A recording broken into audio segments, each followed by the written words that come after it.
Moinabad farm house కోళ్ల పందాలపై లోతుగా విచారణ జరుపుతున్నారు పోలీసులు. ప్రధాన సూత్రధారి శివకుమార్ పాత్రపై వివరాలు ఆరా తీస్తున్నారు. శివకుమార్ భీమవరంకు చెందిన వ్యక్తిగా గుర్తించారు. గబ్బర్ సింగ్ పేరుతో చలామణి అవుతున్నట్టు చెబుతున్నారు. క్యాసినో, కోళ్ల పందాలు, జోదం ఆడిపించడంలో శివకుమార్ దిట్ట అని పోలీసుల విచారణలో తేలింది. శివకుమార్ పై గతంలో 2 గేమింగ్ యాక్ట్ కేసులు నమోదయ్యాయి. రాజకీయ నాయకుల అండతో ఆంధ్రప్రదేశ్లో శివకుమార్ ఈవెంట్లు నిర్వహిస్తున్నారని సమాచారం. సంక్రాంతి పండుగ రోజు కోట్ల రూపాయల కోళ్ల పందాలు ఏర్పాటు చేసినట్టు గుర్తించారు. ఇక సంక్రాంతి పండుగ రోజు మిగిలిపోయిన కోళ్లను తీసుకొచ్చి మొయినాబాద్లో పందెం ఏర్పాటు చేసినట్టు పోలీసుల విచారణలో తేలిందని తెలుస్తోంది.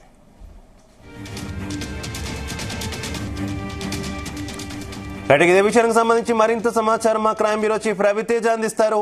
రవితేజ, మొయినాబాద్ జరిగినటువంటి ఈ కోళ్ల పందాలు, క్యాసినో, జూదాం, అక్కడ జరిగినటువంటి ఇల్లీగల్ యాక్టివిటీస్ పైన పోలీసులు దృష్టి పెట్టి ఎవరు ఆర్గనైజ్ చేశారు, ఈ ఈవెంట్స్ ఎప్పుడెప్పుడు జరుగుతూ ఉన్నాయి, ఎక్కడెక్కడ ఈవెంట్స్ నిర్వహిస్తారు, ఈ ప్రధాన నిర్వాహకుడు ఎవరనే దానిపై కూడా దృష్టి పెట్టడంతో దాంట్లో ప్రధాన సూత్రధారి శివకుమార్ వర్మ అలియాస్ గబ్బర్ సింగ్ పేరుతో ఇతను చలామణి అవుతా ఉన్నాడు. ఈ ఫామ్ హౌస్ ని లీజ్ కి తీసుకొని చాలా రోజుల నుంచి అదే ఫామ్ హౌస్ లో ఈ క్యాసినో ఈవెంట్స్, కోళ్ల పందాలు, జూదాం లాంటి ఇల్లీగల్ యాక్టివిటీస్ ని ఏర్పాటు చేసి కోట్లాది రూపాయలుగా డబ్బులు సంపాదిస్తా ఉన్నాడు. శివారు ప్రాంతంలో ఈ ఫామ్ హౌస్ తీసుకున్న అనే దానిపై కూడా పోలీసులు దృష్టి పెట్టి ఆ వివరాలను కూడా సేకరిస్తా ఉన్నారు. ఇతను గతంలో కూడా ఈ క్యాసినో, కోళ్ల పందాలు, జూదం ఆడిపించడంలో పేరు పొందినటువంటి దిట్ట అనేది కూడా పోలీసులు ఈ ఇన్వెస్టిగేషన్ లో బయటికి తీశారు. గతంలో ఇతని పైన 2 గేమింగ్ యాక్టులు నమోదై ఉన్నాయి.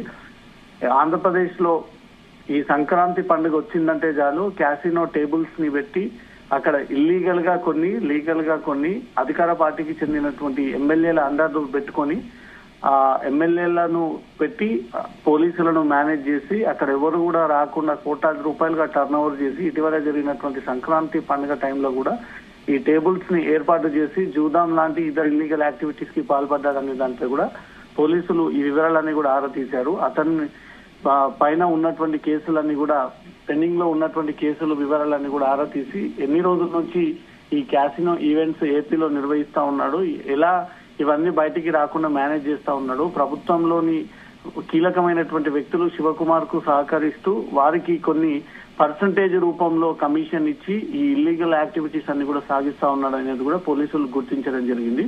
మొన్న సంక్రాంతి పండుగ రోజు మిగిలిపోయినటువంటి కొన్ని కోళ్లను తీసుకొచ్చి అవే కోళ్లను ఈ 64 మందిలో దాన్ని వేలం వేసి వాళ్ళకి ఒక్కొక్క కోడిని కేటాయించి దాని ద్వారా పైసలు అతను తీసుకోవడంతో కాకుండా ఈ బెట్టింగ్స్ ఏర్పాటు చేసి బెట్టింగ్ లో వచ్చేటువంటి కమిషన్ అంతా కూడా ఈ శివకుమారే తీసుకుంటా ఉన్నాడంతా కూడా ఈ 30 లక్షలకు పైగా నగదు పట్టుబడ్డటువంటి అంశానికి సంబంధించి వివరాలన్నీ కూడా ఆరా తీస్తా ఉన్నారు. ఎవరు ఈ శివకుమార్, ఏ రాజకీయ నాయకుడికి దగ్గరగా ఉంటాడు, అటు ఏపీలో ఉన్నటువంటి అధికార పార్టీకి కొంతమంది ఎమ్మెల్యేలకు అనుచరుడుగా ఉంటూ ఆ ఎమ్మెల్యేల పేరు చెప్పుకొని అక్కడ పవర్ ని యూజ్ చేసుకొని ఇల్లీగల్ యాక్టివిటీస్ కి పాల్పడుతూ ఇటు తెలంగాణలోకి వచ్చినా కూడా అదే పవర్ ని మేనేజ్ చేసి ఈ మొయినాబాద్ అంశం బయటికి రాకుండా రహస్యంగా కోళ్ల పందాలు, క్యాసినో నిర్వహించేటువంటి ప్రయత్నాలు చేశారు. కానీ పోలీసులకు వచ్చినటువంటి పక్కా సమాచారంతో ఎస్ఓటీ మొయినాబాద్ పోలీసులు జాయింట్ ఆపరేషన్ చేసి ఈ 64 మందిని అదుపులోకి తీసుకొని 30 లక్షలకు పైగా నగదుని స్వాధీనపరుచుకొని